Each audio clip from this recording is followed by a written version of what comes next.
Bora falar um pouco dos resultados do segundo TRI de 2025 da Copel, que deram uma animada no mercado. Vou falar também como que ficam os proventos após essa nova política e os motivos do porquê que eu ainda não vou entrar nessa empresa. Olá pessoal, meu nome é Rafael, falo do canal Ponto de Investimento Sem Enrolação, bora lá? Passando rapidamente por esse slide, no momento que eu estou gravando o vídeo, a Copel sobe 1,73% um dia após a divulgação dos resultados e uma leve animada do mercado nessa empresa. Já passando pelos destaques, um EBITDA recorrente de 1,3 bilhão, uma alta de 4,2% tri por tri, um lucro líquido recorrente de 452,4 milhões, porém a gente vai ver que o lucro líquido foi maior por causa de alguns desinvestimentos, um CAPEX de 975 milhões no segundo tri e de 1,6 bilhão no primeiro semestre de 2025. Vou pegar um slide à parte para mostrar um pouco mais sobre os investimentos da Copel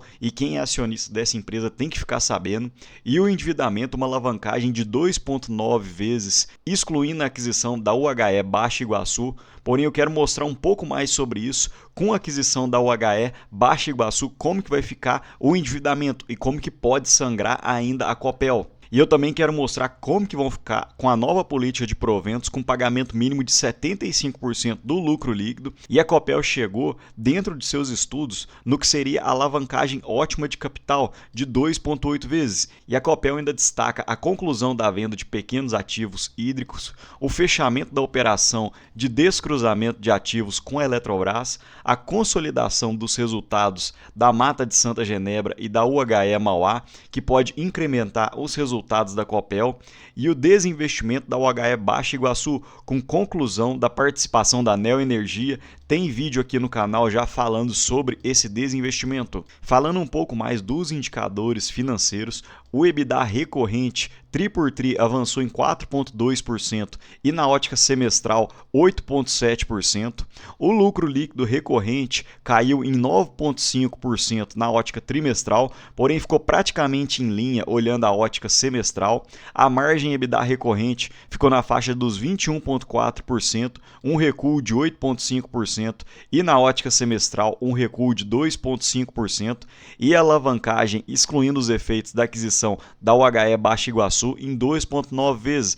E mostrando um pouco da composição do EBITDA da Copel, a Copel Distribuição foi responsável por 569 milhões do EBITDA, Copel Geração e Transmissão 761 milhões, que foi uma alta de 12,6% maior que o segundo TRI de 2024, principalmente por causa do maior volume de ventos e da incorporação da UHE Mauá e da transmissora Mata de Santa Genebra. No consolidado do segundo TRI de 2025, um EBITDA de 1,3 bilhão.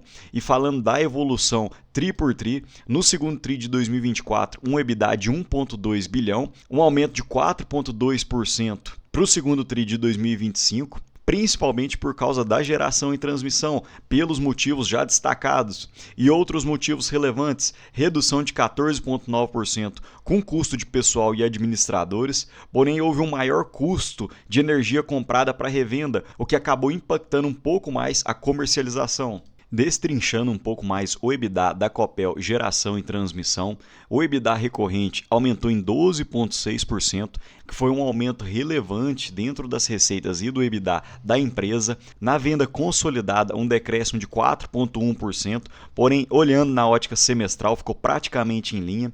E o balanço energético, uma boa parte já encontra-se comercializada. Para 2025, 87%, 2026, 83%, 73% para 2027, 61% para 2028 e 47% para 2029. E alguns pontos relevantes: o contrato de prestação de serviço mais 45 milhões pela modulação horária. Outro ponto positivo foi o menor desvio de geração eólica. E olhando na transmissão, 16,9 milhões com a consolidação dos resultados de MSG. Alguns pontos negativos foram os desinvestimentos nas PCHs e UHE Colíder, o maior custo de energia elétrica e o índice de perda de energia limpa aumentou para 12,1% versus 7,6% no segundo TRI de 2024. Outro ponto positivo, falando da Copel Distribuição, um aumento de 0,6% no EBITDA recorrente, porém uma eficiência de 42,8% acima do EBITDA regulatório, e alguns pontos que impactaram o EBITDA recorrente de forma positiva foi o reajuste tarifário de 2,7%, também queda de despesas com pessoal, porém houve queda no mercado de fio saturado e um crescimento de 33% no custo da energia comprada para revenda. E percebam nesse gráfico que distribui a receita operacional líquida de 6,2 bilhões da Copel, cerca de 30% é de fornecimento de energia elétrica, 24,6% apenas da disponibilidade da rede elétrica. Então, as receitas do segmento de energia elétrica, elas ganham apenas pela linha estar disponível para a ANEEL. A linha não precisa de estar passando energia, não se calcula o volume, apenas da linha estar disponível, as receitas já entram para a Copel e as outras empresas de energia. Cerca de 18,3% veio de suprimento de energia elétrica e 13,5% com receitas de construção. Falando um pouco de custos e despesas, cerca de 50,6% dos custos vem de energia comprada para revenda, 14% de encargos, 10% de pessoal, manutenção, serviços e outros, e cerca de 16,6% com custos de construção. E eu achei esse ponto fantástico, porque os custos gerenciáveis, ou seja, os custos que a Copel consegue controlar, eles decresceram em 3,7%, principalmente causado pelo número de funcionários que a Copel vem diminuindo ano contra ano, uma melhora nos custos em 51,2 milhões, e percebam que a Copel tem contratado novos terceirizados para suprir essa perda de empregados. Porém, os terceirizados aparentemente têm um custo menor para a empresa, então houve essa queda de 3,7% nos custos gerenciáveis. E nesse gráfico fica mais fácil de entender. Percebam que entre pessoal e administradores, no segundo TRI de 2025, a Copel gastou 242 milhões, que foi uma queda de 14,9% ano contra ano, e no semestre uma queda de 15,1%. E quando se junta a participação nos lucros, o PPD e o ILP, houve uma queda de 17,5% ano contra ano e uma queda de 20% no semestre. E aqui o que eu havia falado, a Copel desde 2022 está com um programa de desligamento voluntário de seus empregados, então ela conseguiu reduzir o seu quadro de pessoal em quase 30%, saindo de 5.800 funcionários para cerca de 4.159. Agora falando um pouco do lucro líquido, a Copel reportou um lucro líquido de 573 milhões, porém foi uma grande parte com ganhos com alienação, com desinvestimentos da Copel, cerca de 132 milhões. Então o lucro líquido recorrente mesmo foi de 452 milhões. Isso foi uma queda de 9,5% tri por tri, porque no segundo TRI de 2024 foi reportado quase 500 milhões de lucro, e isso foi causado principalmente por causa dos resultados financeiros, que aumentou em 38,7%. Vamos falar disso num slide à parte. E percebam como o endividamento e principalmente os altos juros praticados no Brasil atualmente sangram e machucam a empresa. A Copel aumentou suas receitas financeiras olhando o segundo TRI de 2025 em 36,8%, porém as despesas financeiras já eram elevadas e aumentaram ainda 37,8%. Isso, dentro do resultado financeiro total, houve um aumento no prejuízo em 38,7%. E olhando na ótica semestral, assusta ainda mais, um aumento de 52%, olhando o primeiro semestre de 2024. Isso foi causado principalmente por causa do aumento das despesas com encargos e variação monetária em 203 milhões, em razão do aumento da dívida e do CDI. Então é o que eu sempre falo, muita cautela na hora de olhar a dívida das empresas, principalmente no Brasil, que historicamente tem juros muito altos, e nesse momento em que a taxa Selic encontra-se na casa dos 15%, acaba machucando ainda mais os resultados das empresas. Porém, no momento em que começar a arrefecer, que a Selic começar a baixar, com certeza pode melhorar ainda mais o resultado da Copel e de outras empresas. E falando um pouco do endividamento, hoje a Copel tem uma dívida total de cerca de 20 bilhões, porém em disponibilidades tem cerca de 3,4 bi, o que dá uma dívida líquida na casa dos 16,5 bilhões. E se a gente for olhar a dívida líquida dividido pelo EBITDA recorrente, fica na casa dos 2,9 vezes. porém eu achei esses 2,9 aqui levemente maquiado, porque exclui a aquisição de 70% da UHE Baixa Iguaçu, que aumentou muito a dívida da Copel em 1,1 bilhão. Então hoje a alavancagem da Copel encontra-se em 3,1 vezes de forma recorrente. Esse é o número que a gente tem que guardar.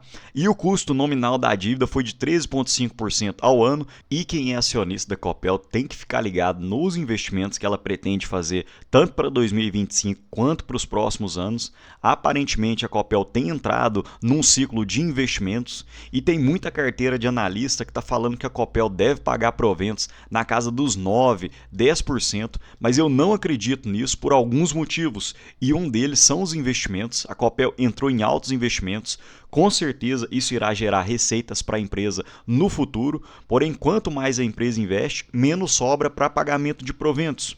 E outro detalhe que me chamou a atenção é que hoje cerca de 90% do CAPEX vai para o setor de distribuição, enquanto apenas 9,5% para o setor de geração e transmissão.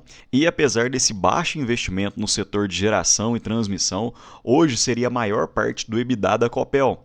E esses investimentos são principalmente na Paraná Trifásico, que é a construção de 25 mil quilômetros de novas redes até 2025, e já foram concluídos cerca de 23 mil quilômetros de rede, então faltaria pouco para sua conclusão.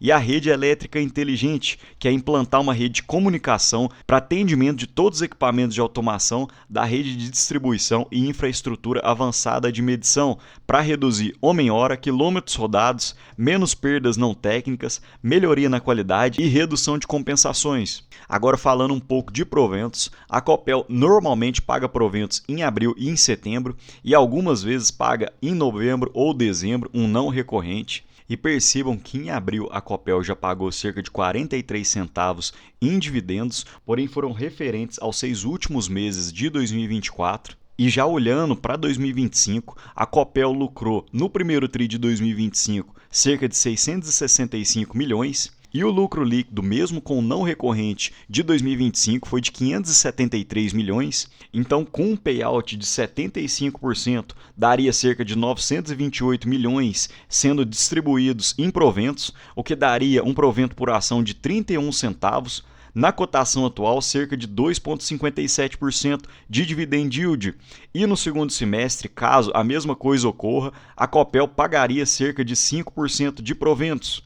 E se a Copel distribuir 100% do seu lucro líquido em proventos, isso daria cerca de 3,4% de dividend yield. E se a Copel distribuísse os mesmos proventos no segundo semestre, isso daria cerca de 7% de proventos. Então, para a Copel pagar cerca de 9 a 10% de proventos para 2025, teria que queimar a caixa, porque dentro do seu lucro líquido esperado, eu não acredito que deva pagar nessa faixa. E após essas novas aquisições, a Copel realmente chegou no que eles chamam de estrutura ótima de capital, que seria uma alavancagem de 2,8 vezes. E a Copel tem uma nova política de proventos, com um pagamento mínimo de 75% do lucro líquido, porém eu acredito que eles devam até pagar próximo de 100% do lucro líquido na forma de proventos, mas mesmo assim seria um dividendo na casa dos 6,5% a 7%. E olhando por alguns indicadores, a gente vê que o índice de energia elétrica aumentou cerca de 30% só no ano de 2025. E percebam que dentre os indicadores da Copel, hoje o PL encontra-se em 11,9, o que seria maior do que a média dos últimos 10 anos, de 9,55, e mesmo o preço sobre valor patrimonial hoje encontra-se em 1,41, bem acima do 0,93 médio dos últimos 10 anos. E de tempos em tempos a Copel acaba dando sopa, o mercado acaba batendo demais nela, como ocorreu em 2017, 2018, na pandemia também, um preço sobre valor patrimonial na casa dos 3,88, e poderia se abrir algumas oportunidades de compra. Mas e você, pessoal? No setor elétrico vocês têm investido em alguma coisa ou também estão achando um pouco esticado? No mais, deixo um ótimo dia para vocês e um abraço.